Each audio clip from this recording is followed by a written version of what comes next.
Amin.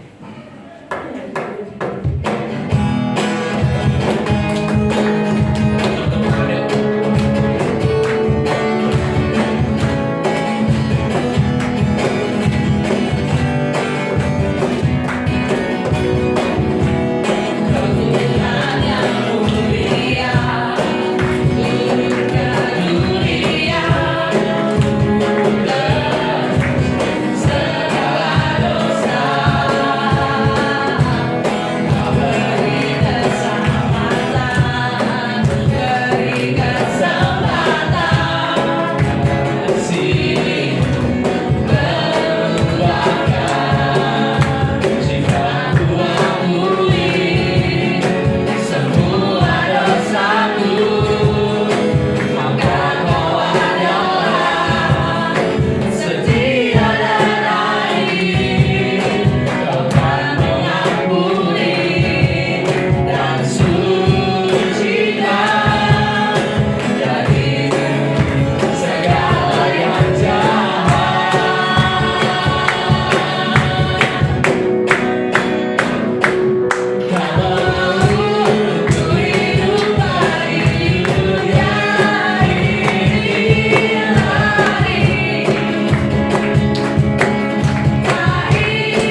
bersama-sama kita memasuki hadirat Tuhan. Kita memasuki ke Roh Maha Kudus-Nya. Bapa, ini setiap kami Tuhan.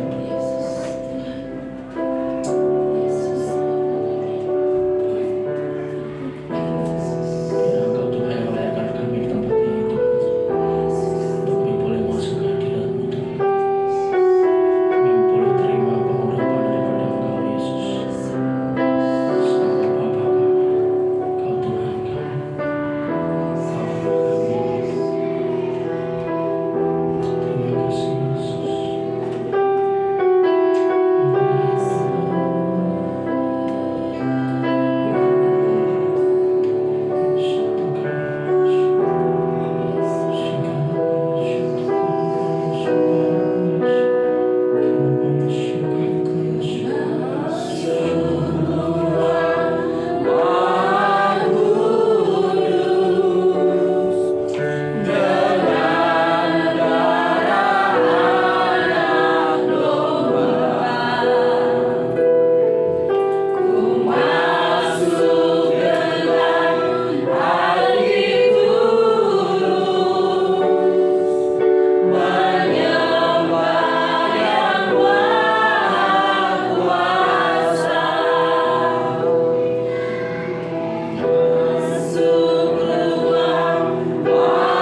Yesus.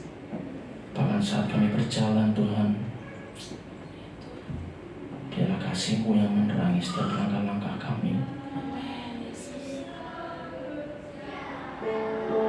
Dan kami tahu di saat kasih-Mu itu yang menerangi langkah kami tidak takut, kami tidak bingung, karena kami tahu Kau bersama kami Tuhan. Terima kasih Yesus. Terima kasih Roh Kudus.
sekalipun kami tidak tahu akan apa yang terjadi di hari kami ke depan, tetapi yang kami itu adalah Engkau Tuhan yang senantiasa menolong kami, Engkau Tuhan yang menyertai kami, Engkau Tuhan yang senantiasa terus menuntun setiap langkah kehidupan kami Tuhan, sehingga kehidupan kami hari lepas hari kami menjadi seorang pemenang Tuhan di dalam segala sesuatunya. Terima kasih bersyukur untuk kesempatan pagi hari ini kami boleh berada di tempat ini Tuhan. Biar setiap pujian yang kami naikkan pagi hari ini adalah menjadi isi doa kami Tuhan Yesus. Dan setiap pujian yang kami naikkan pagi hari ini biar Engkau berkenan. Terima kasih bersyukur pagi hari ini tiba saatnya untuk kami mau mendengarkan kebenaran firman-Mu Tuhan. Urapi kami dan persiapkan hati kami pagi hari ini. Kami tidak mau menyia-nyiakan setiap kesempatan pagi hari ini Tuhan Yesus. Kami mau belajar fokus pikiran hati kami Tuhan, sehingga setiap benih firman Tuhan pagi hari ini sungguh-sungguh jatuh di dalam tanah yang subur, bertumbuh dan berbuah di dalam kehidupan kami Tuhan. Terima kasih Bapak surga, segala puji hormat kemuliaan hanya bagi-Mu. Di dalam nama Tuhan Yesus Kristus kami siap mendengar firman-Mu. Haleluya. Amin. Ya, silakan duduk Bapak Ibu.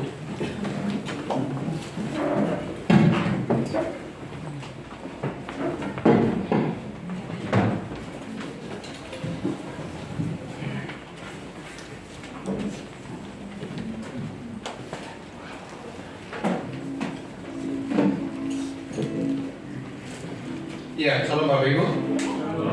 Selamat pagi. Tidak bisa serangkap batiknya hitam ya. Kita janjian. Ya, Bapak Ibu izinkan pagi hari ini untuk kembali saya berbagi firman Tuhan.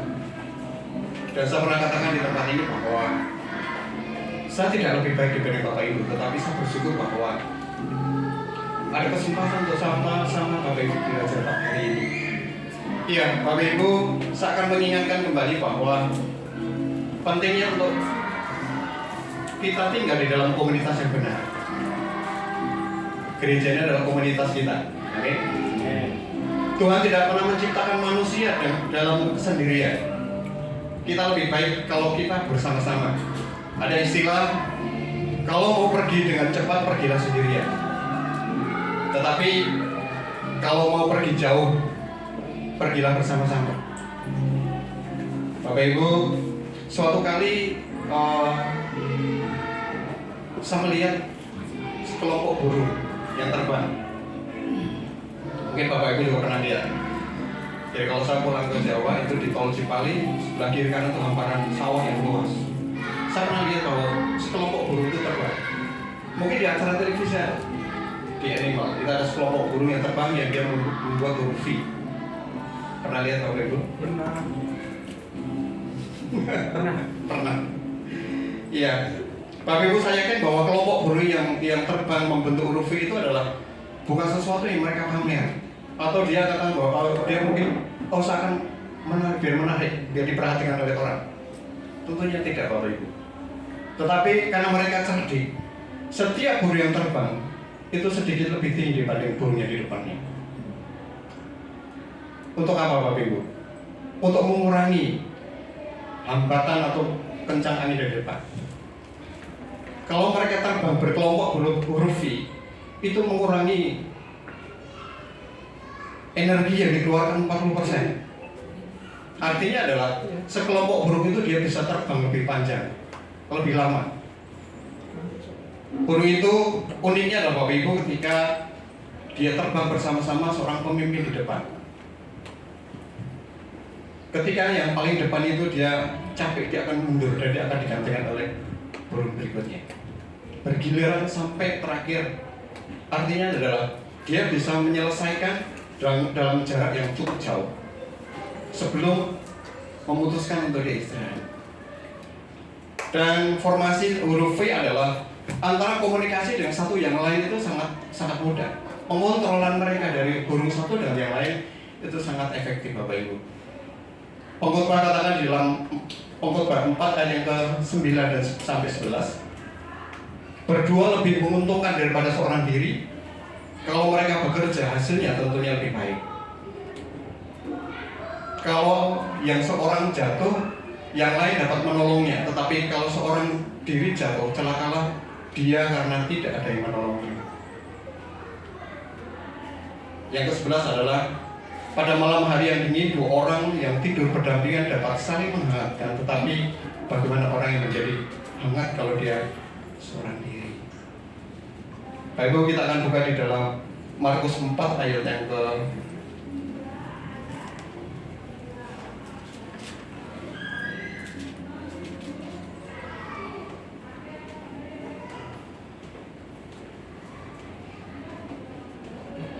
Markus 4 dan yang kedua.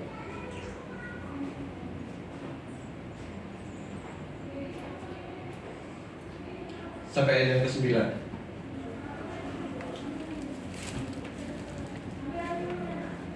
Saya akan bacakan bagi Bapak Ibu pagi hari ini. Demikian firman Tuhan. Dan ia mengajarkan banyak hal dalam perumpamaan kepada mereka. Dalam ajarannya itu ia berkata kepada mereka, dengarlah, adalah seorang penabur keluar untuk menabur. Pada waktu ia menabur, sebagian benih itu jatuh di pinggir jalan. Lalu datanglah burung dan memakannya sampai habis. Sebagian jatuh di tanah berbatu-batu yang tidak banyak tanahnya. Lalu benih itu pun segera tumbuh karena tanahnya tipis. Tetapi sesudah matahari terbit layulah ia dan menjadi kering karena tidak berakar. Sebagian lagi jatuh di tengah semak duri. Lalu makin besarlah semak itu dan menghimpitnya sampai mati sehingga ia tidak berubah. Dan yang 8, dan sebagian jatuh di tanah yang baik. Ia tumbuh dan subur dan berbuah. Hasilnya ada yang 30 kali lipat, ada yang 60 kali lipat, ada yang 100 kali lipat. Yang terakhir, dan katanya, siapa mempunyai telinga untuk mendengar, hendaklah ia mendengar. Ya, Bapak Ibu, ketika Tuhan Yesus memberikan perumpamaan ini kepada murid-muridnya, sebenarnya murid-muridnya tidak mengerti apa yang dimaksudkan perumpamaan ini, Bapak Ibu.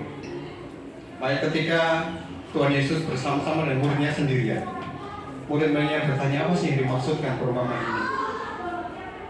Yesus katakan bahwa benih yang dimaksudkan adalah firman Tuhan yang jatuh di dalam berbagai kondisi hati setiap kita. Di sini dikatakan bahwa benih itu tidak akan terjadi apa-apa kalau jatuh di dalam tempat yang tidak tepat. Pada kenyataannya semua benih yang ditaburkan atau setiap firman Tuhan yang diberitakan tidak bertumbuh karena jatuh di dalam tempat yang tidak tepat, Bapak Ibu. Tetapi sebaliknya bahwa ketika benih itu jatuh di dalam tanah yang subur, benih itu akan menjadi tumbuh. Benih itu akan menjadi berbuah ke depannya karena jatuh di dalam tempat yang tepat. Bapak Ibu, perumpamaan ini mengandung arti yang sangat luas. Perumpamaan ini menggambarkan pentingnya sebuah komunitas. Karena komunitas adalah ibaratnya adalah tanah dan serta diri kita. Kita memiliki potensi ke depan. Kita memiliki suatu kekuatan. Ya boleh dikatakan kita memiliki suatu bakat dan talenta. Tetapi bakat dan talenta itu, apakah benar-benar bisa kita kembangkan di dalam komunitas yang tepat? Semua potensi yang ada dalam kehidupan kita seharusnya melalui komunitas itu kita bisa maksimal dan berjalannya waktu kita akan semakin baik. Bapak Ibu, kemarin saya coba di dalam cari arti apa sih komunitas itu secara sederhana. Komunitas itu artinya adalah kelompok orang yang tinggal di tempat yang sama atau memiliki kesamaan karakteristik tertentu. Sedangkan komunitas ide dasarnya adalah dari unity. Kumpulan orang-orang dengan tujuan yang sama, mempunyai nilai yang sama dalam kehidupan kebersamaan. Ya, Bapak Ibu, kita akan buka dalam 1 Samuel 22.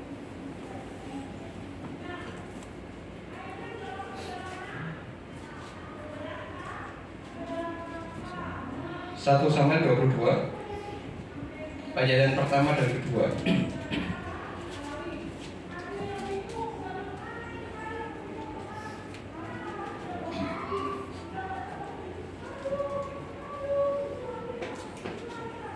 Niki boleh bacakan Niki. 1 Samuel 22 ayat 1. Lalu Daud pergi dari sana dan melarikan diri ke gua Adulam. Ketika saudara-saudaranya dan seluruh keluarganya mendengar hal itu, pergilah mereka ke sana mendapatkan dia. Ayat 2. Berhimpunlah juga kepadanya setiap orang yang dalam kesukaran, setiap orang yang dikejar-kejar tukang piutang, setiap orang yang sakit hati, maka ia menjadi pemimpin mereka. Bersama-sama dengan dia ada kira-kira 400 orang. Bapak Ibu adalah semua orang yang berkumpul di gua Adulam. Kita tahu di dalam firman Tuhan pagi hari ini, mereka memiliki suatu kesamaan. Mereka orang-orang yang sama-sama memiliki nasib yang sama. Dia mengalami kesengsaraan. Dia dikejar-kejar hutan. Mungkin kalau sekarang ada debt collector gitu kan. Dia mengalami sakit hati. Mereka berkumpul bersama-sama dengan Daud. Kita tahu bahwa Daud dalam posisi pada saat itu adalah dikejar-kejar oleh Saul untuk dibunuh. Jumlahnya nggak sedikit. Di sini dikatakan bahwa 400 orang. Tetapi yang menarik adalah Bapak Ibu, di bawah kepemimpinan Daud, komunitas ini yang mungkin komunitas ini sebelumnya dia tidak diperhitungkan, atau komunitas yang terbuang, tetapi di endingnya di dalam cerita ini adalah mereka menjadi tentara yang luar biasa. Dia dari kelompok yang memiliki suatu kesamaan nasib. Dia yang memiliki kelompok yang sebagian dia semuanya ada sakit hati, kesengsaraan. Dia dikejar-kejar oleh utang, tetapi endingnya adalah mereka menjadi seorang pahlawan yang luar biasa. Kita buka di dalam 1 Samuel 23 ayat yang kelima.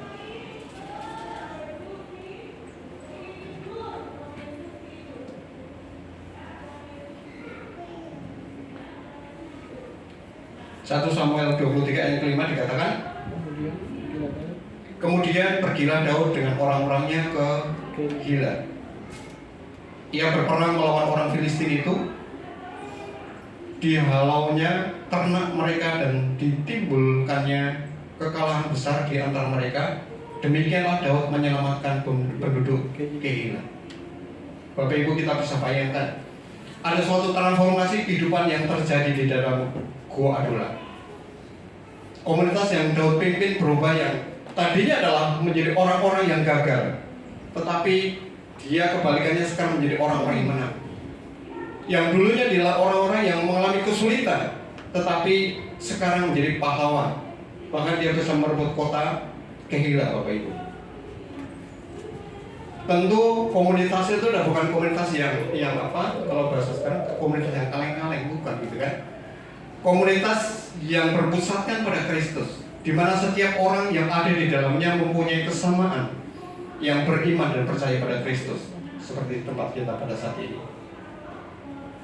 Ingat Bapak Ibu bahwa komunitas di mana kita berada, seperti saat ini yang kita alami, itu adalah menentukan pertumbuhan iman keyakinan kita. Apakah kita semakin dekat atau semakin menjauh dengan Tuhan? Apakah kita semakin terpuruk di dalam kehidupan dosa atau kita sebaliknya? Komunitas yang berpusatkan pada Kristus, apakah kebiasaan kita baik semakin bertambah? Karakter yang kita punya, karakter Kristus yang semakin nampak di dalam iman dan pengenalan akan Tuhan, apakah semakin mendalam di dalam kehidupan kita ataukah sebaliknya? Saya yakin bahwa setiap kita memiliki komunitas selain di gereja ini. Tetapi pertanyaannya apa yang seperti saya sampaikan pada pagi hari ini? Apakah pengenalan kita dengan Kristus, apakah kita semakin bertambah atau kita justru kita kebalikannya, Bapak Ibu? Pertanyaannya adalah, bagaimana kita tahu kalau kita berada di dalam komunitas yang sehat atau dalam komunitas yang tepat? Pertanyaan kedua adalah, apa yang kita temukan sih dalam komunitas yang tepat itu? Pagi hari ini ada beberapa catatan untuk kita bersama-sama menemukan komunitas yang berpusatkan pada Kristus. Yang pertama adalah penerimaan. Yang ada di dalam komunitas Kristus adalah ada suatu penerimaan. Penerimaan harusnya menjadi yang terdepan apabila komunitas yang berpusatkan pada Kristus. Karena penerimaan adalah perwujudan dari kasih. Kita tahu semuanya, kasih adalah sabar, kasih adalah murah hati, dan kasih adalah tanpa syarat. Penerimaan adalah perwujudan dari kasih. Kasih tanpa syarat akan menerima orang-orang tanpa syarat apapun latar belakang mereka. Dari mana mereka berasal? Bapak Ibu, dari mana mereka berasal kita tidak masalah. Kalau komunitas itu adalah berpusatkan pada Kristus, perlu kita ingat bahwa penerimaan bukan berarti setuju dengan gaya hidup atau karakter orang tersebut. Kita menerima seseorang bukan berarti bahwa kita tuh setuju dengan karakter maupun dengan gaya hidup orang tersebut, Bapak Ibu. Karena penerimaan adalah merupakan awal dari terjadinya sebuah perubahan itu. Kadang-kadang sangat disayangkan kalau komunitas gereja menjadi eksekutif dan menuntut perubahan hidup seseorang baru mereka diterima dalam komunitas tersebut. Kita akan coba lihat contoh di dalam Lukas 19.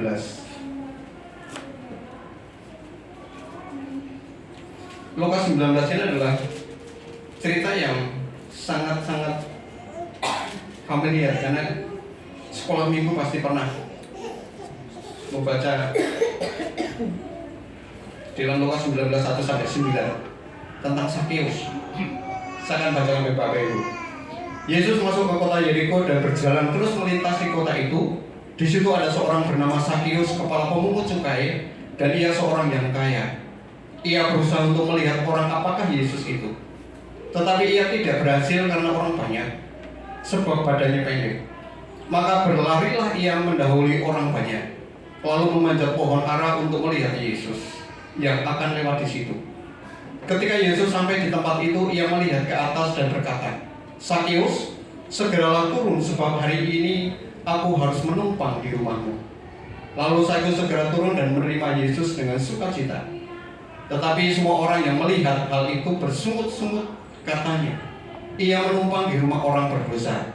Tetapi Sakeus berdiri dan berkata kepada Tuhan, "Tuhan, setengah dari milikku akan kuberikan kepada orang miskin, dan sekiranya ada sesuatu yang kuperas dari seseorang, akan kukembalikan 4 kali lipat." Yang terakhir kata Yesus kepadanya, "Hari ini telah terjadi keselamatan kepada rumah ini, karena orang ini pun anak Abraham." Bapak Ibu, kita pasti tahu bahwa Sakeus adalah orang yang kaya, orang yang terkenal pada zaman itu. Dia adalah orang Yahudi yang bekerja pada pemerintah Romawi. Dia bukan seorang karyawan pajak, tetapi kepalanya. Kita bisa bayangkan kalau dia seorang kepala pemungut pajak, pemungut cukai, seperti apa kekayaannya. Dia suka memeras bangsanya sendiri. Tentunya Sakeus tidak disukai oleh orang-orang di dalam golongan dia sendiri. Maka tidak heran ketika Sakeus mendengar ada Tuhan Yesus yang lewat, dia penasaran siapa sih Tuhan Yesus. Ini adalah suatu bukti bahwa Sakeus itu tidak disukai oleh golongannya. Dia berlari dan dalam cerita ini dia memanjat pohon.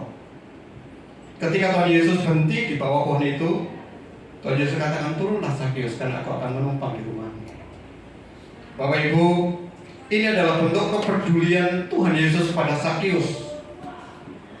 Sekalipun reputasinya tidak baik bagi orang Yahudi, bahkan ketika Tuhan Yesus menginap di rumah Sakeus, itu adalah sebagai bukti bahwa penerimaan Yesus kepada Sakeus. Di dalam Lukas menulis secara detail, Bapak Ibu, bagaimana ketika responnya ketika Tuhan Yesus menyuruh Sakeus turun. Sakeus dengan segera dia turun dan menerima Yesus dengan sukacita. Namun sebaliknya semua orang yang melihat kejadian itu justru bersungut-sungut. Mengapa, Bapak Ibu? Karena mereka mengharapkan adanya perubahan lebih dahulu dalam diri Pak Sakeus. Ketika Sakeus berubah, ya kamu barulah bersama-sama dengan kita. Bukankah kadang-kadang kita seperti ini? Sedangkan Yesus menerima Sakius dengan apa adanya. Seperti tadi Bapak Ibu, perlu diingat bahwa penerimaan Yesus bukan berarti bahwa Yesus menyetujui cara hidup Sakius. Penerimaan Yesus membuat Sakius bertobat dan bersedia mengembalikan, dikatakan 4 kali lipat kepada orang-orang yang pernah diperas. Keren kalau itu. Sekali lagi bahwa penerimaan Tuhan Yesus kepada Sakius bukan berarti bahwa Tuhan Yesus menyetujui apa yang dilakukan oleh Sakius selama ini. Tetapi ketika penerimaan Tuhan Yesus, endingnya adalah membawa pertobatan dalam kehidupan Sakius. Amin. Roma 2 ayat yang keempat.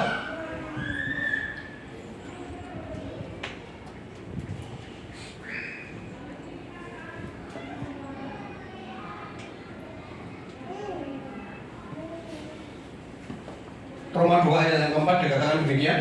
Maukah engkau menganggap sepi kekayaan, kemurahannya, kesabarannya dan kelapangan hatinya? Tidakkah engkau tahu bahwa maksud kemurahan Allah ialah menuntun engkau kepada pertobatan? Ini yang dilakukan Tuhan Yesus. Di balik penerimaan Tuhan Yesus pada Sakius, endingnya adalah suatu pertobatan. Jadi komunitas yang sehat, yang tepat, yang pertama adalah penerimaan. Tidak memandang latar belakang, tidak memandang status apapun, tetapi endingnya adalah suatu pertobatan. Yang kedua adalah gesekan yang sehat. Saya bilang apakah, kalau saya bilang ada gesekan yang sehat, apakah ada yang gesekan yang nggak sehat? Ada gesekan yang murahan gitu? Pasti ada gitu kan? Iya. Dan perlu kita memiliki hikmat untuk kita membedakan apakah gesekan itu sehat ataukah itu gesekan itu kaleng-kaleng kalau itu. Kita lihat di dalam Amsal 27.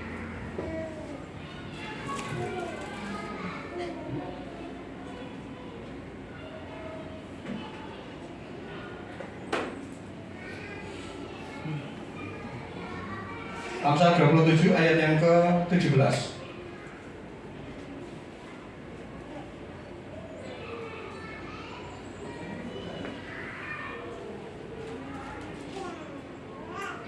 Tadi saya lihat Pak Riko, ya, tolong baca Pak Riko. Jangan tidur Pak. Amsal 27 ayat 17. Amsal 27 ayat 17. Besi menajamkan besi, orang menajamkan sesamanya. Amin. Besi menajamkan besi, orang menajamkan sesamanya. Ketika besi bergesekan dengan besi lain, maka akan menimbulkan panas. Tetapi yang kita lihat akibatnya adalah besi itu akan menjadi lebih tajam dibanding sebelumnya. Dia akan lebih bekerja lebih cepat dibanding sebelumnya. Salah kalau setiap kita menghindar dari setiap gesekan, karena akibat kita dari gesekan itu bisa juga kita akan menjadi suatu seperti dikatakan bahwa akan menjadi tajam. Salah kalau kita selalu menghindar dari gesekan Bapak Ibu. Tidak semuanya gesekan jelek. Apakah gesekan itu menjadikan kita tajam, atau gesekan itu menjadikan kita tumpul, ataukah kita menjadi lebih baik, atau kita bahkan sebaliknya?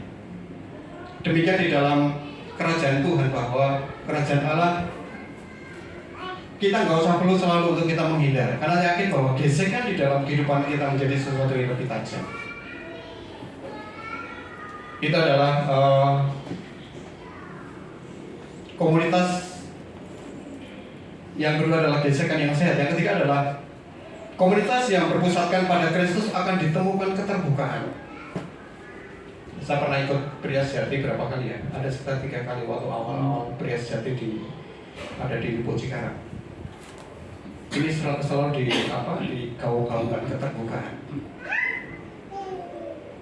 Kalau komunitas itu berpusatkan pada Kristus dan ditemukan suatu keterbukaan, di mana seseorang berani mengutarakan isi hatinya tanpa takut untuk dihakimi. Terbuka tentang luka hatinya, terbuka dengan pengalaman hidupnya, terbuka dengan mungkin pergumulan di dalam dosa dan lain sebagainya Bapak Ibu.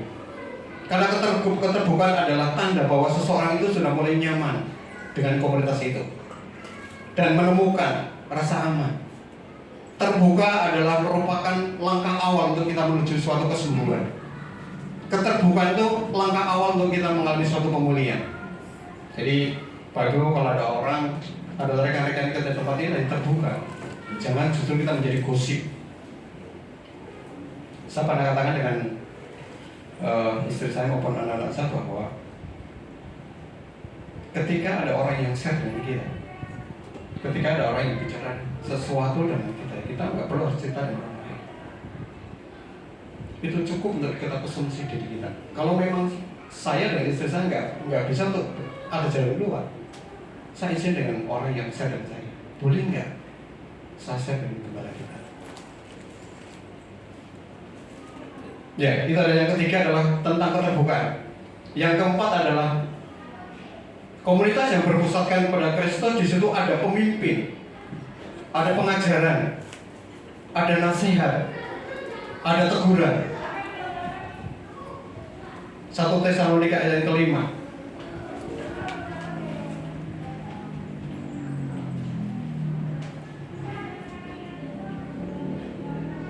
1 Tesalonika yang ke-5 ayat yang ke-12.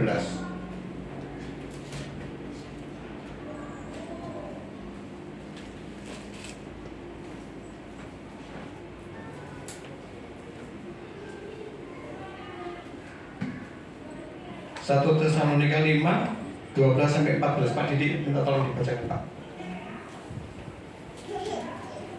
Kami minta kepadamu, saudara-saudara, supaya kamu menghormati mereka yang bekerja keras di antara kamu, yang memimpin kamu dalam Tuhan, dan yang menegur kamu.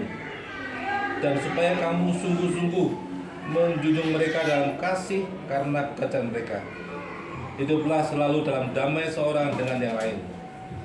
Kami juga menasihati kamu, saudara-saudara, tegurlah mereka yang hidup dengan tidak tertib, hiburlah mereka yang tawar hati, belalah mereka yang lemah, sabarlah terhadap semua orang.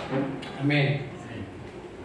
Ya, Bapak Ibu, komunitas yang berpusatkan pada Kristus atau komunitas, saya yakin bahwa Bapak itu mengalami di dalam komunitas gereja ini.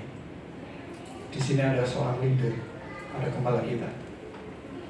Di sini ada pengajaran yang setiap saat kita berikan. Di sini ada nasihat, bahkan ada teguran.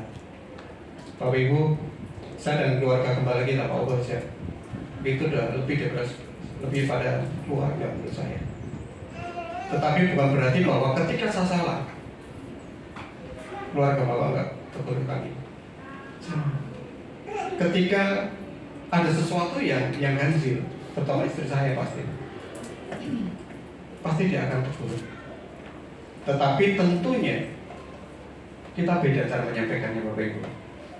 Jadi komunitas yang berpusatkan pada Kristus tidak membiarkan orang hidup nyaman di dalam kehidupan dosanya.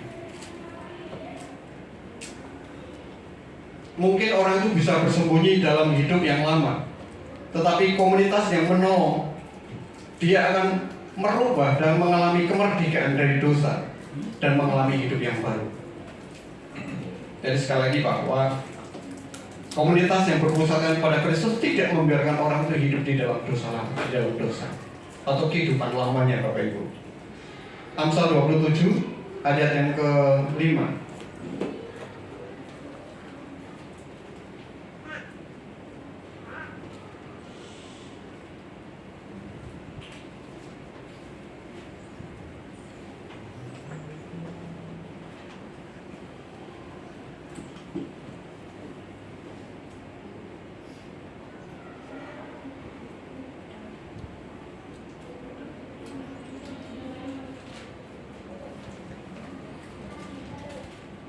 Amsal 27 ayat yang ke-5 dan ke-6, demikian firman Tuhan.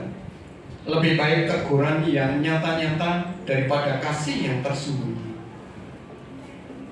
Seorang kawan memukul dengan maksud baik, tetapi seorang lawan mencium secara berlimpah-limpah.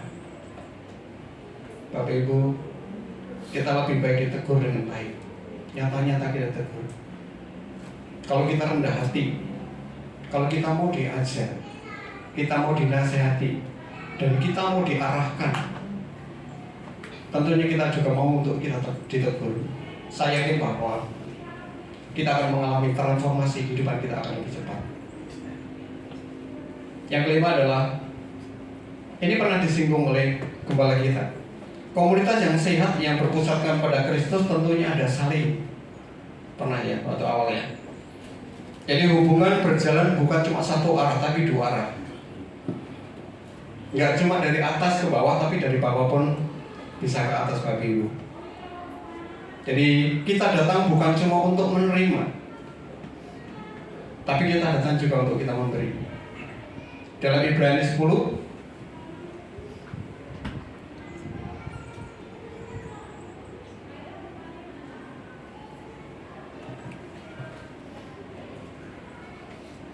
Ibrani 10 ayat 23.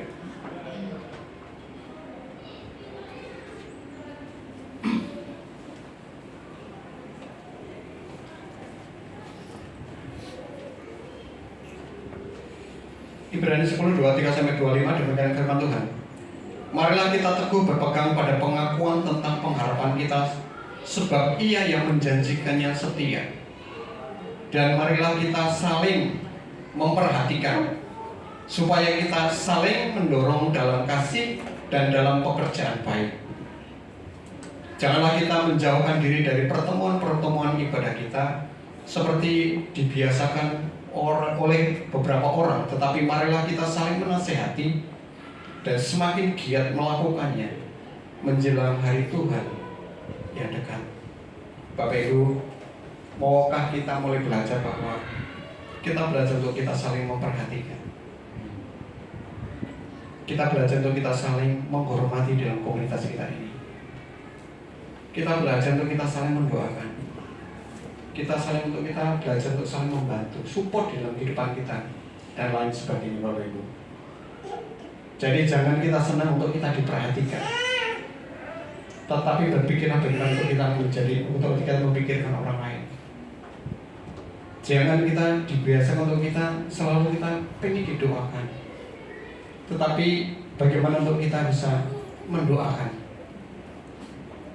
bagaimana untuk kita jangan selalu untuk kita selalu ditolong dan dibantu, tetapi pikirkanlah bagaimana untuk kita bisa membantu, kita bisa menolong dalam kehidupan kita.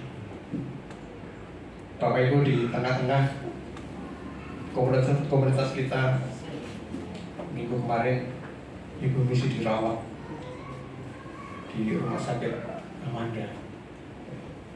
Bu Misi telepon sama saya Pak malam sekitar jam 8 malam.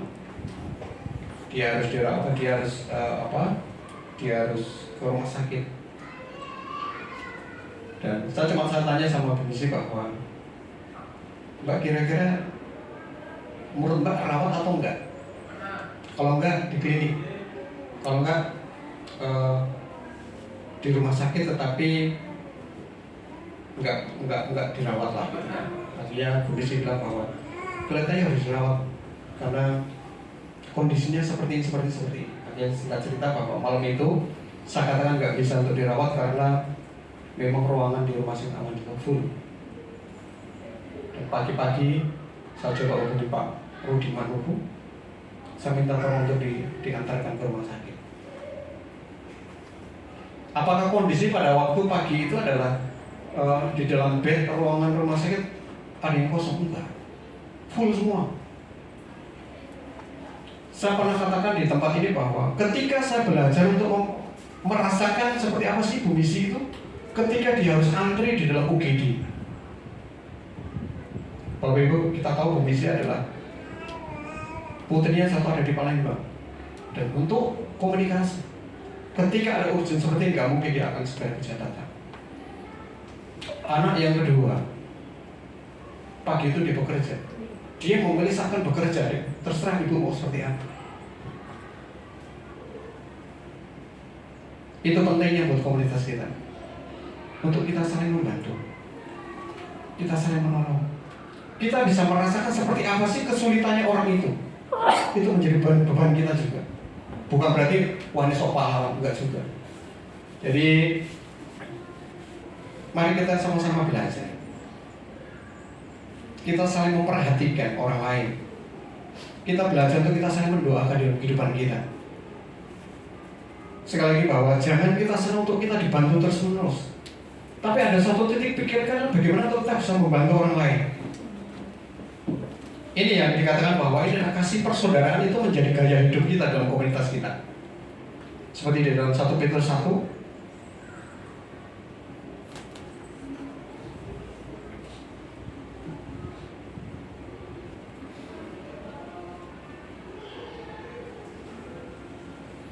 Satu Petrus 1 ayat 22.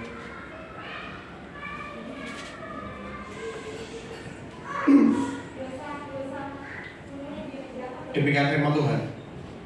Karena kamu telah menyucikan dirimu oleh ketaatan kepada kebenaran, sehingga kamu dapat mengamalkan kasih persaudaraan yang tulus ikhlas. Hendaklah kamu bersungguh-sungguh saling mengasihi dengan segenap hati. Gaya persaudaraan ini yang akhirnya menjadi suatu gaya hidup di dalam komunitas. Kemarin waktu komisi sudah masuk ruangan itu di luar pemikiran saya, Bapak Ibu. Karena ketika saya telepon dengan pihak rumah sakit bahwa tunggu jam 1 ketika ada visit dokter. Jadi kalau dokter visit, ada pasien yang dikeluar, yang pulang. Nah, itu baru kosong. Itu perebutan, katanya ada berapa yang antri ada dan menggigit. Tetapi pas saya masih di kantor, saya buka di dalam grup, kembali kita udah mengumumkan Bung Yesus sudah masuk di ruangan apalah seperti itu. Karena kemarin yang datang ke rumah sakit adalah istri saya dengan Budia. Sama saya pakai berdua kalau nggak salah. Jadi jauh apa yang saya pikirkan bahwa itu akan penuh sampai sore. Tetapi siang udah masuk ke ruangan. Bapak Ibu, pernah saya katakan bahwa ada suatu kepuasan ketika kita bisa ambil bagian di dalam komunitas setiap sesama kita. Itu yang perlu kita renungkan dan perlu kita mari kita sama-sama belajar untuk ke depan seperti itu. Yang terakhir adalah komunitas yang sehat, yang berpusatkan pada Kristus adalah adanya unity. Ada suatu persatuan. Persatuan ini yang menjadikan doa Tuhan Yesus kepada Bapaknya, yaitu dalam Yohanes 17.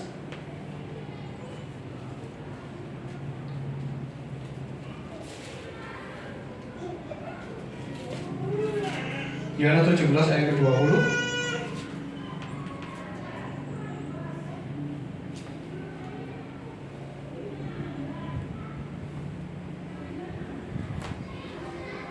Demikian firman Tuhan. Ini adalah doa Tuhan Yesus. Selain doa Tuhan Yesus ketika sebelum disalibkan, ini juga sama sebelum disalibkan. Dan bukan untuk mereka ini saja aku berdoa, tetapi juga untuk orang-orang yang percaya kepadaku. Berarti Bapak Ibu dan saya. Oleh pemberitaan mereka, supaya mereka semua menjadi satu, sama seperti Engkau ya Bapa di dalam aku dan aku di dalam Engkau, agar mereka juga di dalam kita, supaya dunia percaya bahwa Engkaulah yang telah mengutus aku. Bapak Ibu, komunitas harus ada persatuan atau unity. Persatuan akan mudah tercapai. Persatuan itu akan mudah terlaksana ketika kita tidak mencari kepentingan kita sendiri. Tentunya kita akan mendahulukan kepentingan Kristus di atas segala sesuatunya. Ayat yang terakhir, Filipi 2 ayat yang pertama.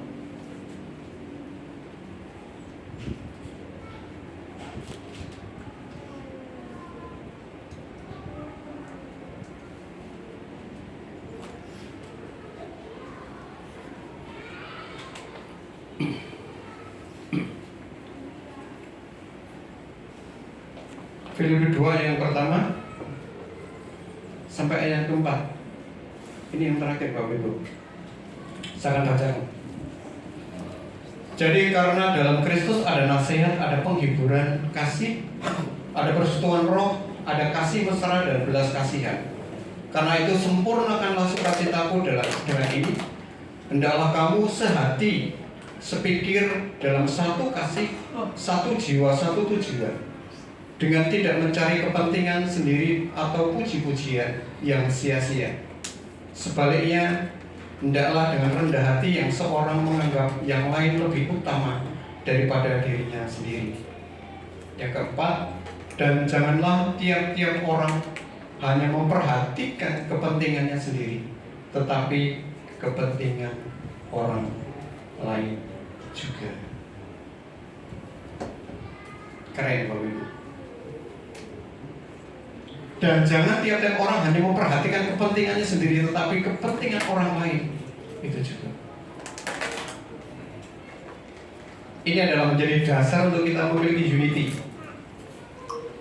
Dan kalau kita terus mengusahakan persatuan kerukunan, kita mengusahakan apa yang kita bacakan pada pagi hari ini.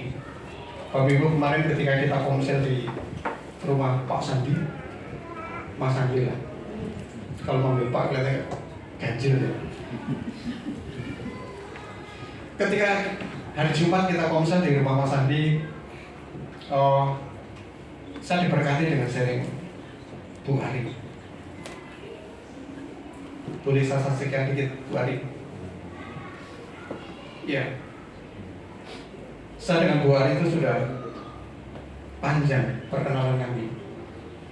Udah seperti anak saya ketika kita tinggal di Cikarang Baru. Tetapi saya bersyukur bahwa ketika hari Jumat kemarin Bu Ari bersaksi ada. Ini loh ya, selama ini keluarga kami rindukan bahwa keluarga ini akan kembali bersama-sama dengan kita. Keluarga ini ketika belum bersama-sama dengan kita, dengan segala cara dia melakukan rencana-rencana ke depan. Dia ketika dia mau pensiun, jauh-jauh sebelum pensiun dia udah saya akan ketika saya pensiun saya udah punya ini, saya udah punya ini dan punya ini dan punya ini. Training apapun dia ikuti, semuanya untuk mempersiapkan masa depannya di dalam rencana pensiun maupun masa depan buat anak-anaknya. Dan kalau saya boleh dengar ketika persaksian kemarin bahwa per bulan itu saya nggak ada apa-apanya, tetapi ketika Tuhan proses itu tidak ada pakai waktu lama. Investasi yang selama ini dia bangun, waktu sekejap habis.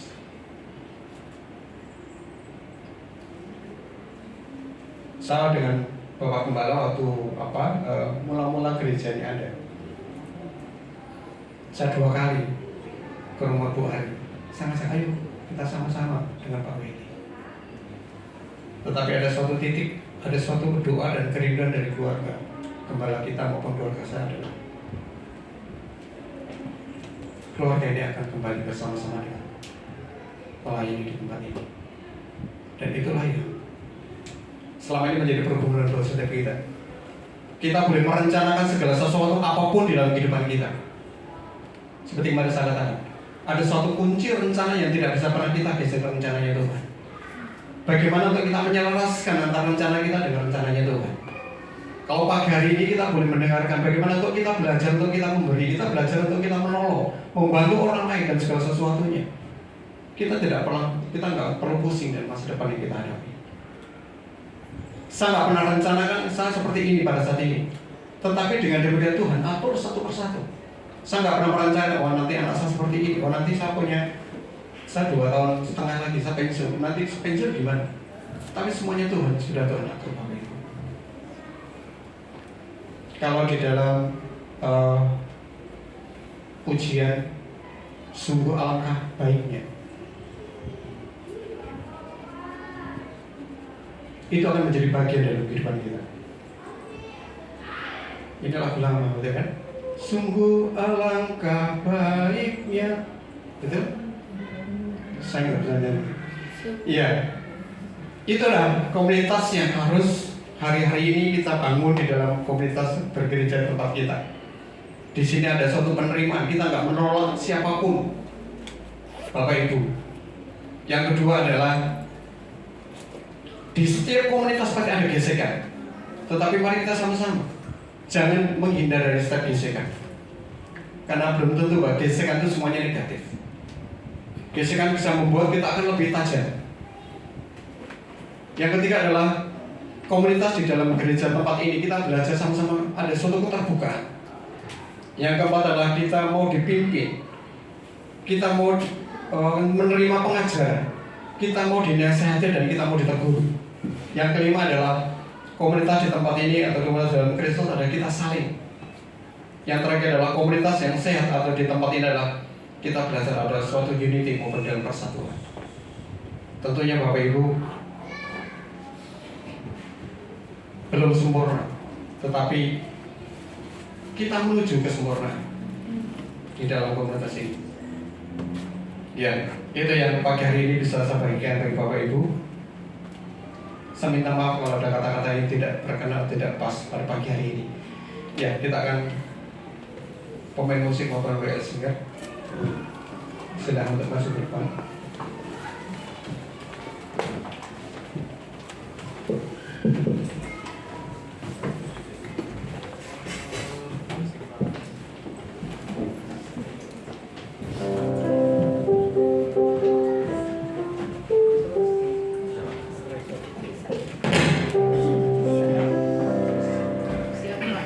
Ya, kita akan bangkit berdiri sama-sama. Kita akan nyanyikan yang di Mazmur 133 tadi. Sungguh alangkah baiknya.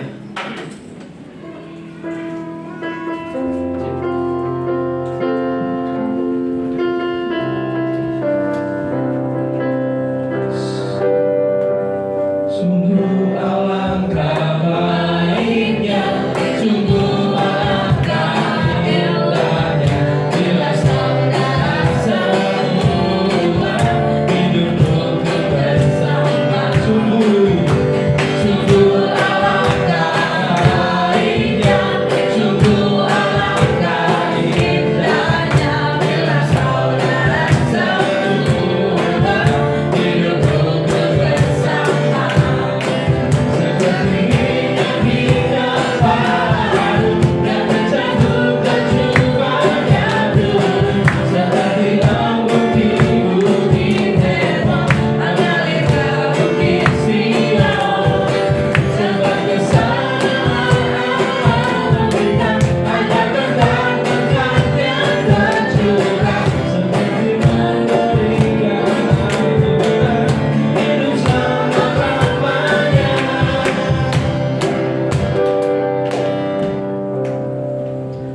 Kami bersyukur buat kebenaran firman-Mu pagi hari ini Tuhan. Hamba-Mu tidak sempurna untuk menyampaikan firman-Mu, tapi biarlah Tuhan yang menyempurnakan setiap benih firman Tuhan yang pagi hari ini kami beritakan. Kami berdoa biarlah komunitas yang telah Tuhan bentuk di tempat ini Tuhan, dari awal kami tidak memiliki motivasi yang di luar Tuhan. Biarlah komunitas yang Tuhan percayakan di tempat ini hari lepas hari kami semakin bertumbuh. Komunitas ini yang sungguh-sungguh Tuhan berkenan. Bila kebenaran firman-Mu pagi hari ini termateri dalam hati kami, dan Roh Kudus yang senantiasa memberikan kami kemampuan untuk kami menjadi rema di setiap langkah kehidupan kami Tuhan. Terima kasih Bapa Surga, terima kasih Roh Kudus. Kami bersyukur untuk pagi hari ini. Sekalipun hamba-Mu selesai pagi hari untuk menyampaikan firman-Mu, tetapi firman Tuhan yang kami dengar pagi hari ini, yang senantiasa terus terngiang-ngiang di dalam hati kami, menjadi perenungan dari setiap langkah kehidupan kami, sehingga setiap benih firman Tuhan pagi hari ini menjadi pegangan di tengah kehidupan kami Tuhan. Terima kasih Bapa Surga. Segala puji hormat kemuliaan hanya bagi-Mu. Di dalam nama Tuhan Yesus Kristus kami mengucap sebuah doa. Haleluya. Sama-sama katakan. Amin.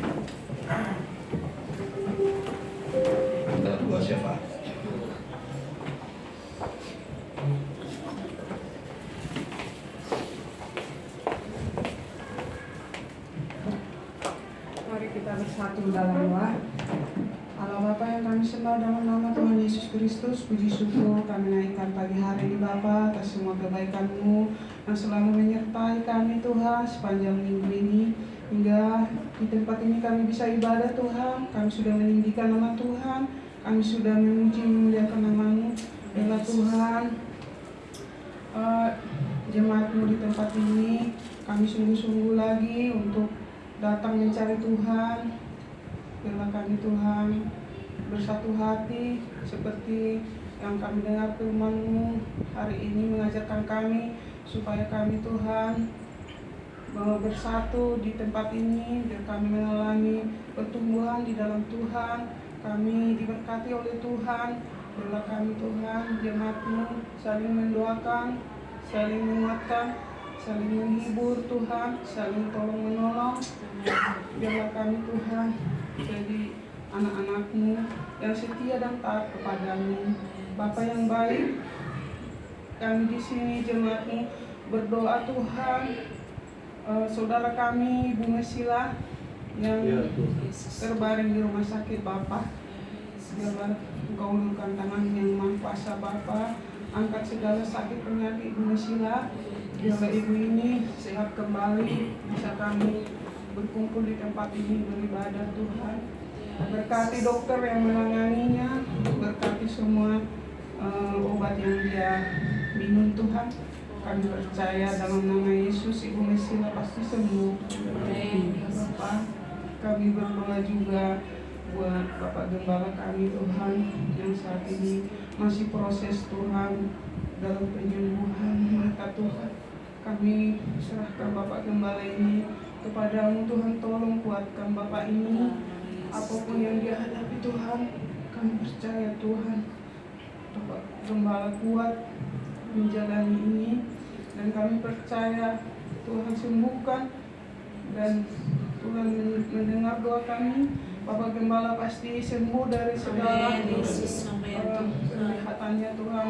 Biarlah sempurna kembali, biarlah pakai hamba-Mu ini lebih lagi Tuhan untuk melayani kami di sini.